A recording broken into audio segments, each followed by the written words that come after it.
everyone, welcome back to my channel. This is Heidi from My Reading Life, and I'm here today to film my TBR check-in and book haul for November. And I'm also going to be telling you about how I'm going to approach my TBR check-in and project, basically, of reducing the physical TBR in 2024, because I have completed my ancient TBR, so it's time for a new project. So before we get into that, let's just talk about the numbers for the TBR balance sheet. I will hold up my little spreadsheet. Let me do it over here so you can see it. I read a total of 13 books in November. 9 of those were off my shelf. 3 new books were brought in to the house. I did not unhaul any. And then that left me with a -6 for the month. And so my total books is back down to under 100. I'm at 96 on my physical TBR. So very excited about the progress that I made in November after having bumped my physical number of books that I own and hadn't read yet back up over 100 in October in my birthday month. So November I did great, and I read 9 books, 9 physical books off the TBR. Fantastic. I also completed the last book. One of the 9 off my shelf that I read was this book, last book on my ancient TBR. Kicking myself for leaving it on the TBR for as long as I did. Spoiler alert, I loved this book. I won't go into it here because this is not a review video, but just know that I really, really inhaled this book when I finally picked it up. It was so good. All of you who had told me that this book was excellent, you were 100% right. I should have picked it up a long time ago, but I'm glad that I finally did read it. So let's talk about what books I did buy or acquired and brought into my home. The first book is this hardcover, Opinions, A Decade of Arguments, Criticism, and Minding Other People's Business by Roxane Gay. This is a collection of her publications, her online columns, and different writing projects that she did over the last decade or so. And this covers sort of the essays and things that she's written since her last collection, which is Bad Feminist, which I love, one of my absolute most favorite nonfiction books that I've ever read. And this one was very, very good as well. But I've already read this. So I brought it in November, and I also read it in November, which is fabulous. Roxane Gay, one of my favorite authors of all time. If you like essays, if you like criticism, cultural criticism, if you love sarcasm in your nonfiction, all of these things, I would highly recommend Roxane Gay's essays. And then another book that I purchased and read in the month of November is The Radiant Lives of Animals by Linda Hogan. This is also essays that she wrote about her connection with animals. And Linda Hogan is an indigenous author, and she is from the Chickasaw Nation. We read this for the Book Naturalist Book Club in November, and I am very glad that I read this one as well. So those 2 books were purchased and read already. So that leaves 1. And this is a book that I received from Kim at Middle of the Book March. She was getting rid of some books from her shelves, and this little slim piece of nonfiction from Montgomery, The Hummingbird's Gift, Wonder, Beauty, and Renewal on Wings. She was going to, remove this from her collection, and I was like, oh yes, please, I would like to have that one because I have not yet read it, and I really love Montgomery's work. And so I figured a little tiny book like this couldn't take me very long to read. I got it, I think, on the last day of November, so I have not yet read it, but so this one adds to my physical TBR, but I'm very, very glad to have it because I definitely want to read more Montgomery. So I feel very accomplished. My TBR, my physical TBR is at 96. I finished my ancient TBR, which was the collection of books that were the oldest on my physical TBR. Trying to read that down for the last several years. Finally completed that. So that sort of left the slate clear for me to think about what did I want to do in 2024 in terms of a project that I could work on that would help me reduce my physical TBR numbers. And so I thought, well, let's look at the books that have come in the that I haven't really been thinking about because I've been so focused on reading down my ancient TBR, which was books I had brought in before 2019 when I started keeping track of the books that I bring in on a monthly basis. So I went back to 2019 and looked at my written lists for every month of the books that I brought in. And from that list, I discovered that there are only 11 books that I bought over the whole course of 2019 that I have not yet read. And so I said 11 is a perfect number for 1 year, right? Because there's 12 months in a year. And if I only have 11, that gives me a month to sort of, if I don't get one read or something like that, or if there's a particularly long book, I could take 2 months to read it. And it gives me a little flexibility. So this is going to be my project for 2024. In addition to keeping track with my balance sheet for the books that come in and the books that go out every month, which I really love doing. I love playing this game with myself. I love tracking it to see if I can keep it, at this point now, if I can keep it under 100. I don't ever want a 0 TBR. I'm not interested in not having any books. I'm not interested in having 0 books in my house that I have not yet read, because God forbid something happened in the world and books, they stop making books, or I stop having the ability to get books. What would I do if I had no new books left to read? I mean, this is the kind of thing that haunts me in the middle of the night when I wake up and can't sleep. So I don't want 0, but I do think it's fun to try to I could have more than 100. Don't have space problems. My husband doesn't mind. I mean, it's a very negative hobby to collect books, as long as you can afford them and you have space in your home to keep them. So it's not for those reasons that I like doing this. I just enjoy the challenge of keeping track of it and seeing where I get with it. And so I'm going to continue to do that because I find it very amusing to do. Hold on a second, need a drink. Thank you. So I'm just going to quickly go through the stack of 11 books that I still have remaining on my TBR that I purchased in 2019 and I have not, I shouldn't say purchased, that I acquired in 2019. And I'm going to put them up here, back up on the top shelf here, where right now I have this lovely picture book that I just got for the grandchildren. And I will keep that up here on the shelf. You may notice that I'm back in my TBR space. I was not filming in front of the shelf because I had moved this shelf to a different wall in the bedroom during the summer so that I could open the window that's right there above me. And the acoustics were terrible. I tried to film in front of the shelf when it was on that wall. The sound was awful. So I don't have any special equipment. I only film on my phone and use the microphone that's in the phone. So I'm like, I gotta just move the bookcase back now that it's winter time and I don't need to have that window open. So that's why I'm back in front of this shelf.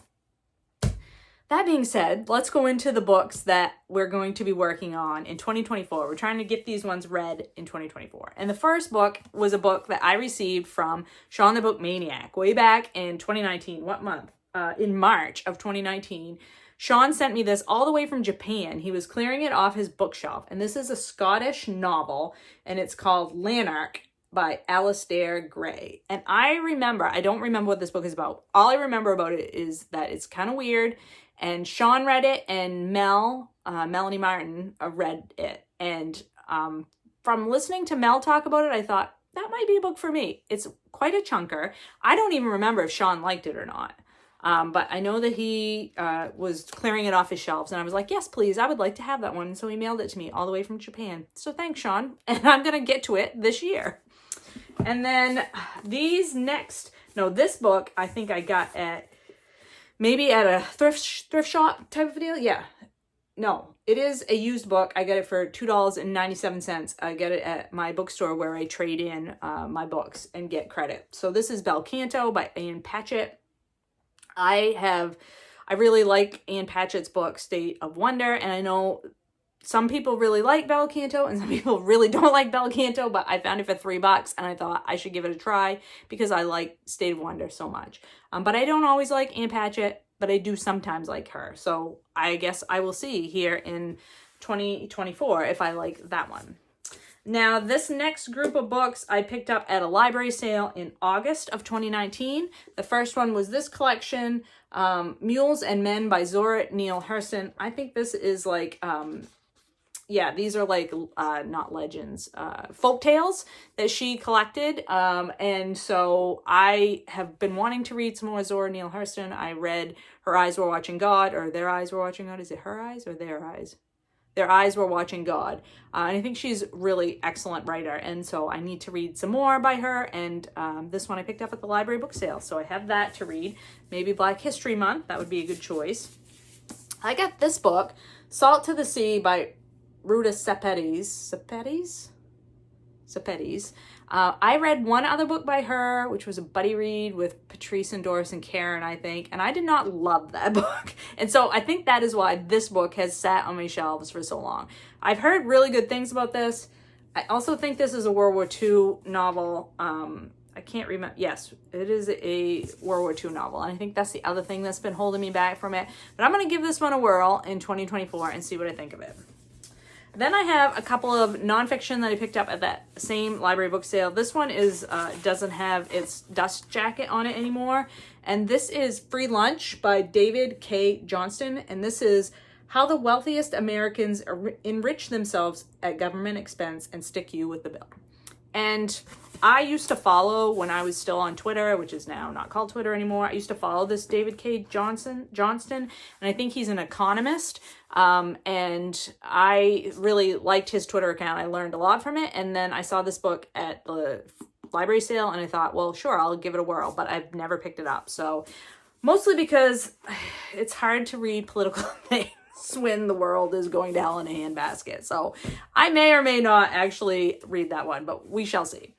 And then this one, Heart, A History by Sandeep Jauhar, which is all about what he says. It's the natural history of the heart, the organ. And so I tend to like these types of books, and I have heard from several different reviews that this is a really good one. So I'm not really sure why I haven't yet picked it up, because it's not super thick. So I'm glad that this one will finally be bringing, it'll be brought to my attention a little bit more through this project, and hopefully I will get to it really quickly.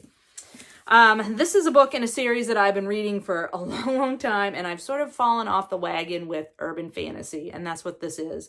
And this is Silence Fallen by Patricia Briggs. This is a Mercy Thompson novel. Mercy Thompson is a shapeshifter, and this series I really love.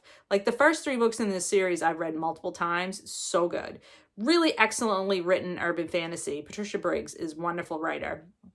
And I've really liked it, but for whatever reason, I just don't read urban fantasy very much anymore. I used to read it before I was on BookTube, like 10 years ago or so. I mean, I devoured urban fantasy series. Like, I read them all. I was really, really into the genre. And I've just, for whatever reason, fallen off the wagon. But this one is the next one that I'm supposed to read in the Mercy Thompson series. So I need to either just read it or just accept that I am no longer an urban fantasy reader and let that one go, because somebody else would probably really like to have that one. Next is a nonfiction that I picked up in October, I think with birthday money, and it's been on TBR as recently. I had it on my nonfiction November TBR. I did not get to it. This is Working. People Talk About What They Do All Day and How They Feel About What They Do by Studs Terkel. This is an oral history. I really, really like oral histories, like Svetlana Alexievich, her oral histories I love. They're so good. And Studs Terkel has been recommended to me multiple times from multiple people, and I really, really want to get to this one. But this one is humongous. So this is definitely one that's going to probably take me more than a month. And plus, look how tiny that font is. Oh, God, such tiny font. But I am going to get to this one in 2024. Next is a book I picked up again from, I believe, a thrift store. It has a sticker in it. That's interesting. Some stickers in it, so that's fun. And it has also a newspaper article about the book stuck in here. And I think I got this for like $2 or something. And this is Papa Martel, a novel by Gerard Robichaud. And this is about the Franco-American citizens that lived in Lewiston, Maine in... I think in the early part of the 20th century, a lot of French Canadians had moved to this area, Lewiston, Maine, which was the area that we had the shooting earlier this year, sadly. But a lot of French Canadians moved to this area to work in the factories. And so we have a very vibrant French-speaking community in that area. And this is a book about a family that moves to Lewiston and is working in the factories and all that stuff. It's a classic novel of Franco-American family life between the world wars. So yeah, I've been wanting to read this one for ages, and it's only like 200 pages and the font is huge, and I'm so glad that it's now going to be at the forefront of my mind and in this stack. And then I grabbed this one. I'm not for sure. I think this might have been a book outlet sale pick up. And I love David McCullough. I want to read all of his stuff. This is The Johnston Flood, the incredible story behind one of the most devastating disasters America has ever known. And this is about a dam failure and how it wiped out a whole town, I believe. This might very well be the shortest David McCullough nonfiction that exists because it's only like 270 pages. So I can definitely get through that one this year. And then last but not least is a Christmas present that I received in 2019 from my mom. And it is To the Bright Edge of the World by Eowyn Ivey. And I have heard nothing but good things about this author. And I think that I specifically picked this one. I wanted to get this one. It was on my wish list because of Lindsay, and she had read it and like raved about it, and I was like, yes, please, that sounds like it's for me. I believe this takes place in Alaska, and so it's like a winter type theme story, and I don't really remember much else about it other than that, but it sounds like a book that should be read this winter, right? This seems like a book that would be excellent to read in the winter time, so that's what I'm going to do. I'm going to read it in the winter. So that's my 11 books. The goal is to read or decide to unhaul all of these 11 books in 2024. And in the meantime, I'm going to still be keeping track of my incoming and outgoing books and trying to keep the physical TBR under 100. It may not be under 100 when we end 2023, right? Because Christmas is coming up and you know how that goes. So that's everything I have for you today about my TBR and my project that I will be working on in 2024. I hope you're all doing well and finding some great books to read. I will talk to you later.